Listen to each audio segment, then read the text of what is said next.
राम राम। आप देख रहे हैं प्रदेश का नंबर 1 और सबसे भरोसेमंद news channel India news Haryana और मैं हूं आपके साथ आयुष। हरियाणा में सरकार के गठन को काफी वक्त बीत चुका है और अब सरकार, मंत्री और विधायक सभी अपने अपने काम की जिम्मेदारी को संभाल चुके हैं, यानी कि सभी अपने रूटीन के कामों में लगे हैं। लेकिन बीजेपी को छोड़कर दूसरे दल संगठन को लेकर के स्थिति के असमंजस में नजर आ रहे हैं। बीजेपी ने जहां पर अपने जिला अध्यक्षों को जिम्मेदारियां सौंप दी हैं, तो अब बारी पार्टी अध्यक्ष के चुनाव की आ गई है। माना यह जा रहा है कि जिस तरह से 27 जिलाध्यक्षों के चयन के लिए मतदान की नौबत नहीं आई, उसी तरह से प्रदेश अध्यक्ष के चयन के लिए भी मतदान की नौबत नहीं आएगी। हालांकि पार्टी प्रदेश अध्यक्ष पद के लिए दावेदारी जताने का पार्टी मौका जरूर देगी। इसको देखते हुए कई दावेदार गुपचुप तरीके से अपनी दावेदारी को ठोक भी रहे हैं। लेकिन केंद्रीय नेतृत्व की हरी झंडी के बाद प्रदेश में पार्टी को अध्यक्ष सर्वसम्मति से ही मिलेगा। आपको यह भी बता दें कि हरियाणा में बीजेपी के 27 जिला अध्यक्षों के चुनाव की प्रक्रिया हो चुकी है। अब प्रदेश अध्यक्ष के चुनाव की प्रक्रिया शुरू होने वाली है। इस चुनाव प्रक्रिया को पूरी करने के लिए बीजेपी ने राष्ट्रीय महामंत्री अरुण सिंह को प्रदेश अध्यक्ष के चुनाव के लिए केंद्रीय पर्यवेक्षक के तौर पर नियुक्त किया है और संभावना यह है कि अगले सप्ताह प्रदेश अध्यक्ष के चुनाव के लिए चुनाव कार्यक्रम घोषित होने के साथ 3 दिनों के भीतर नया अध्यक्ष भी चुन लिया जाए।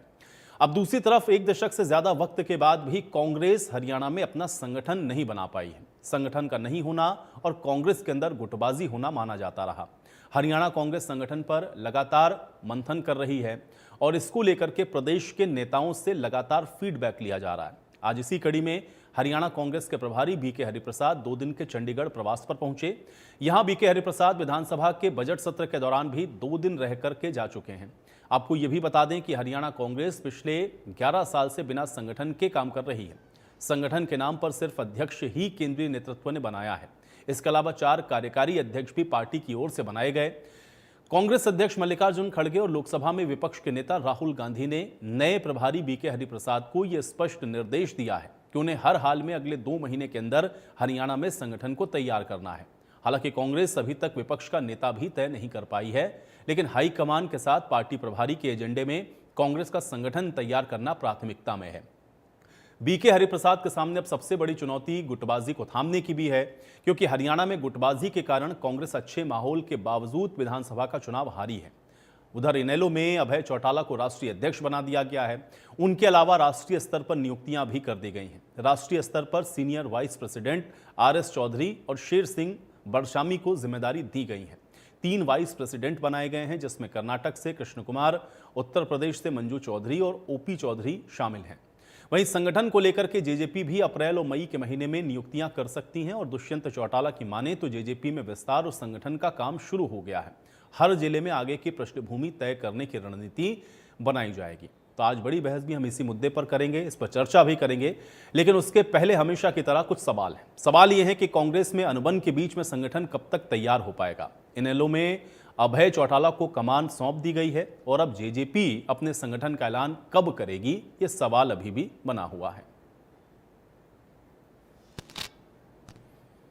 तो प्रभारी जब से चार्ज संभाला है तो संगठन को लेके काफी सीरियसली वो लगे हुए और उसी संगठन को कैसे अच्छे ढंग से जल्दी बनाया जाए उसी को लेके उनका प्रयास जो है जारी है। उसी में ये हारे हुए कैंडिडेट समझ लो या कुछ लोग आइडेंटिफाई तो करने हैं ना, कैसे करेंगे तो बुलाया है, लेकिन बात सारी संगठन के बारे में है और संगठन के लिए जो उनका प्रयास है मैं उसकी सराहना करता हूं और संगठन मजबूती के साथ बनाना चाहिए। सरकार लाने का जो काम है, इलेक्शन लड़ने का काम अलग होना चाहिए, संगठन का काम। तो मैंने एक ही सुझाव दिया है कि जिन लोगों को पार्टी के साथ कमिटमेंट नहीं है और टिकट ना मिलने के बाद वो पार्टी का विरोध करते हैं या पार्टी के बड़े बड़े पदों पे होने के बाद भी वो पार्टी को रवाने का काम करते हैं, उनको संगठन में कहीं भी जगह नहीं मिलनी चाहिए। तो सबसे बड़ी चर्चा तो ये है कि संगठन को मजबूत कैसे किया जाए और पिछले चुनाव के अंदर हम अपनी सफलता हासिल क्यों नहीं कर पाए, इसी बारे में आपके जो विचार हैं वो बताएं और इसको आगे कैसे इम्प्रूव किया जा सकता है। बेसिक बात इतनी सी। संगठन न होना एक बहुत बड़ा कारण था। संगठन अगर होता तो जो भाजपा के लोग आज पन्ना प्रमुख की बात करते हैं, संगठन होता तो हमारे भी साथी उसी तरह से एक्टिव रहते और ये स्थितियाँ नहीं आती। जो आज देखने के लिए मिली है, कांग्रेस के लिए आम आदमी के दिल और दिमाग पे बात की सत्ता स्थापित होने जा रही है और वहाँ कहीं हम लूज किया है, तो उसके पीछे बहुत सारे रीजन थे, जिनमें से संगठन के ना होना एक बहुत बड़ा कारण। आज सिर्फ डिस्ट्रिक्ट के जो प्रेसिडेंट हैं वो तय किए हैं, डिस्ट्रिक्ट की प्रदेश कार्यकारिणी और उसके साथ साथ प्रदेश में जनरल सेक्रेटरी की वाइस प्रेसिडेंट की सारी जिम्मेदारियाँ उन्हें दी है। जल्दी सारे सेलों के भी अलग अलग अध्यक्ष नियुक्त करेंगे और इसके साथ साथ ही 16 अप्रैल के बाद, क्योंकि तब तक गेहूं की कटाई का सीजन है, जैसे गेहूं की कटाई खत्म हो जाएगी उसके बाद मैं पूरे हरियाणा प्रदेश का कार्यक्रम बनाऊंगा और एक एक गांव में, जैसे मैंने पद यात्रा के दौरान करीब 2000 से ज़्यादा गांव में जाकर के लोगों से संपर्क किया था, उसी प्रकार हर रोजाना 10 से 12 गांव कवर करूंगा। रोजाना 10 से 12 गांव में लोगों से जाकर के संपर्क करूंगा, मिलूंगा। प्रदेश में कांग्रेस के राज में किस किस्म के हालात रहे उनके बारे में चर्चा करूंगा। बीजेपी ने 10 साल में किस तरह के हालात पैदा किए उनके बारे में जिक्र करेंगे। हम अपने संगठन को मजबूत करने के लिए युवा वर्ग के लोगों को अपनी पार्टी के साथ जोड़ने का काम करेंगे। कांग्रेस नेतृत्वहीन है निश्चित रूप से, इसलिए आज वो तय नहीं कर पा रहे, क्योंकि अलग अलग गुटों में बटे हुए हैं, अलग अलग गुट है उनकी, कोई भी आपस के अलग एक दूसरे गुटों की कोई भी वैचारिक जो समानता नहीं है। यही कारण है कि कांग्रेस और नीचे डाउन पतन की ओर जा रही है। मतभेद और एक आपस की खींचातानी साफ नजर आ रही है और आज तक अपना नेता भी नहीं चुन पाए हैं। तो इस तरह से आप देख सकते हैं किस तरह की इनके आपसी खींचातान और एक गुटबाजी की वजह से उनमें जो एक धड़े कई बढ़ चुके हैं। तो ये अपना नेता नहीं चुन पा रहे तो क्या देश को प्रदेश को चला सकेंगे।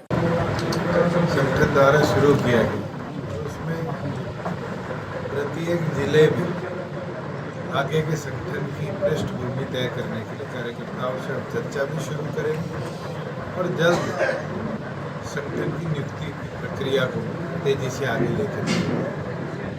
डॉक्टर जय सिंह चौटाला जी के आदेश अनुसार जो मेंबरशिप ड्राइव थी, चौटाला साहब के निधन के बाद उसको पोस्टपोन किया गया था। जल्द अप्रैल के अंत में और मई में पूरे प्रदेश भर में भी जननायक जनता पार्टी नए सदस्य का अभियान आगे लेकर चलने का काम। तो कुल मिलाकर के हरियाणा प्रदेश की जितनी भी प्रमुख पार्टियां हैं वो सभी अब अपने संगठन को और विस्तार या उसको और मजबूती प्रदान करने पर फोकस कर रही हैं। और सबसे महत्वपूर्ण बात यह है क्योंकि कांग्रेस जो कि मुख्य विपक्षी दल है उस पर सबकी निगाहें हैं, क्योंकि आप देख रहे हैं कि पिछले 11 सालों से कांग्रेस पार्टी अपना जो संगठन है वो नहीं बना पाई है। हालांकि अब इसको लेकर के ये कहा जा रहा है कि इस बार 2 महीने का वक्त हाईकमान की ओर से दिया गया है बीके हरिप्रसाद को, ताकि वो संगठन को खड़ा कर सकें। इंडियन नेशनल लोकदल में भी आपने देखा कि किस तरीके से बड़े परिवर्तन हुए हैं और अभी अब अभय चौटाला जी को सुन रहे थे, उन्होंने भी बड़ा स्पष्ट कहा कि अब ये जो प्रक्रिया है वो आगे भी इसी तरह से रहेगी और उसके अलावा अब वो अलग अलग गांवों में जाकर के प्रदेश के जितने भी गांव हैं उन सबको कवर करेंगे और वहां पर जनता से वो सीधे फीडबैक लेने वाले हैं। हालांकि भारतीय जनता पार्टी संगठन के मामले में आप कहते हैं और आप सुनते भी हैं उनके नेताओं को भी कि सबसे मजबूती के साथ वो काम कर रहे हैं। तो अब उनके जिलाध्यक्षों के बाद बारी है उनके प्रदेश अध्यक्ष के चुनाव की, तो उसकी क्या तैयारी है जिसको भी थोड़ा समझने की कोशिश करेंगे। और जननायक जनता पार्टी भी अभी आप सुन रहे थे और दुष्यंत चौटाला ये कहते हुए नजर आए कि अप्रैल और मई के महीने तक वहां पर भी जो संगठन की प्रक्रिया है वो शुरू हो जाएगी और वो संगठन दोबारा से फिर से खड़ा जननायक जनता पार्टी का वो करेंगे। तो हरियाणा में राजनीतिक तौर पर चूंकि पार्टियों के लिए अगर आप देखें तो संगठन एक मजबूत आप कह सकते हैं कि आधार होता है और जिस पार्टी का संगठन जितना मजबूत है उसकी संभावना, उसकी दावेदारी सत्ता में आने की या सत्ता में रहने की या फिर चुनावों को जीतने की उतनी ही ज्यादा रहती है और जनता के साथ भी उतना ही बेहतर जो कनेक्ट है या जो समन्वय है वो पार्टियां बना पाती हैं, क्योंकि संगठन ही आधार किसी भी पार्टी को चलाने के लिए होता है। और इसलिए अब संगठन की इस प्रक्रिया में किस तरीके से ये जो पार्टियां लगी हुई हैं उसके क्या परिणाम हरियाणा की राजनीति में रहेंगे ये देखना बड़ा महत्वपूर्ण होगा। और आज इसी पर चर्चा करेंगे कि आखिर चिंतन मंथन का जो दौर चल रहा है उससे निकल करके क्या कुछ सामने आने वाला है।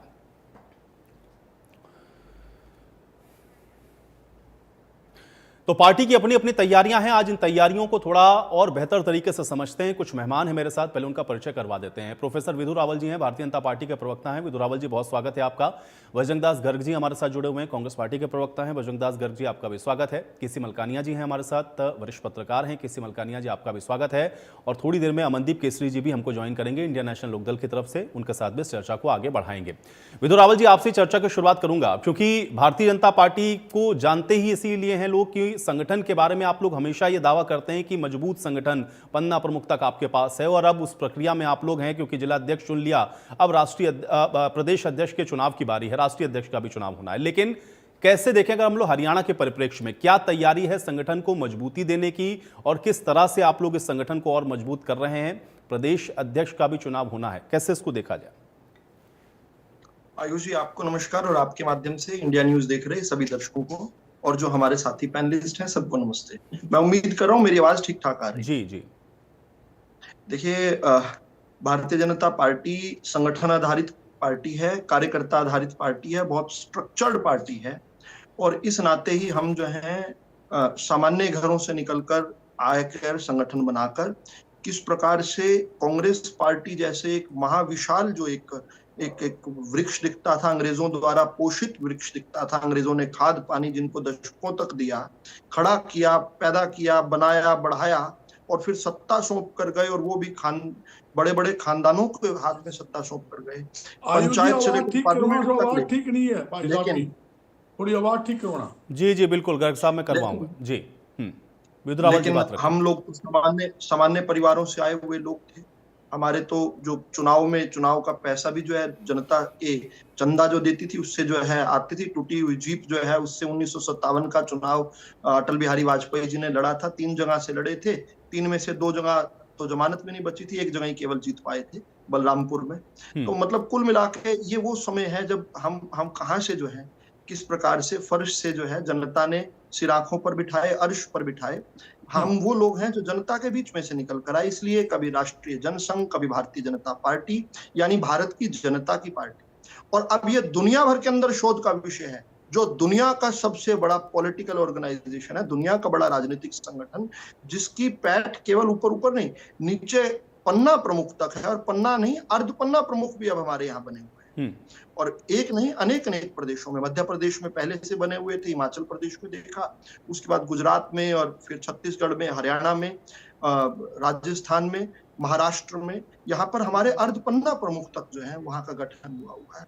पन्ना प्रमुख, और उसके बाद बूथ के अंदर समिति, बूथ प्रमुख, उसके बाद त्रिदेव, यानी कि बूथ के अंदर जो 3 महत्वपूर्ण लोग हैं वो, फिर हमारे शक्ति केंद्र के बाद मंडल के बाद जिले के बाद प्रदेश, और प्रदेश के बाद राष्ट्रीय संगठन। एक बहुत स्ट्रक्चर्ड जो है संगठन है, और ये बड़ी सहज भाव से हो जाता है, बहुत प्यार प्रेम से हो जाता है हमारा सारे संगठन का गठन। आप देखते ही हैं, कहीं पर भी कोई एडवर्स खबर आप नहीं सुन पाते हैं। लेकिन जहां जो लोग जो अपने आप को सोच कर आए थे कि हम ही केवल राज करने के लिए आए, अंग्रेजों ने तो हमें जो है पट्टा दे दिया हिंदुस्तान पर राज करने का, उन लोगों की स्थिति बड़ी दिलचस्प है। और क्योंकि आज सिर्फ हरियाणा